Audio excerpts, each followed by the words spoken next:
matière de plaques d'immatriculation, mieux vaut aujourd'hui être en règle, car la tolérance des forces de l'ordre pour rouler avec des plaques mal entretenues, terre, boue ou en mauvais état, lettres ou chiffres détériorés, décollés, est de l'histoire ancienne. Aujourd'hui, l'identification d'un véhicule par les contrôles automatisés, style radar ou vidéo-verbalisation, passe essentiellement par l'immatriculation. Les plaques doivent donc être bien entretenues et conformes à la réglementation. Vouloir coller un identifiant régional non officiel n'est pas non plus une bonne idée, tout comme en choisir un différent à l'avant et à l'arrière. C'est interdit.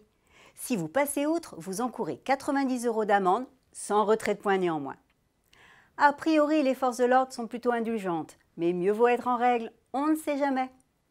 En revanche, libre à vous de choisir l'identifiant de la région que vous chérissez, du moment qu'il est identique à l'avant comme à l'arrière. Pas besoin d'opter pour celui de votre lieu de résidence.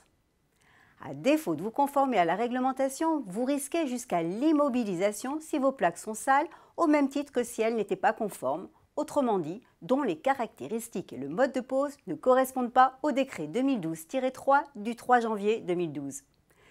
Par ailleurs, vérifiez bien l'état de vos plaques avant de vous rendre au contrôle technique. Ce serait dommage de vous faire recaler pour plaques non conformes et devoir payer une contre-visite. À la semaine prochaine!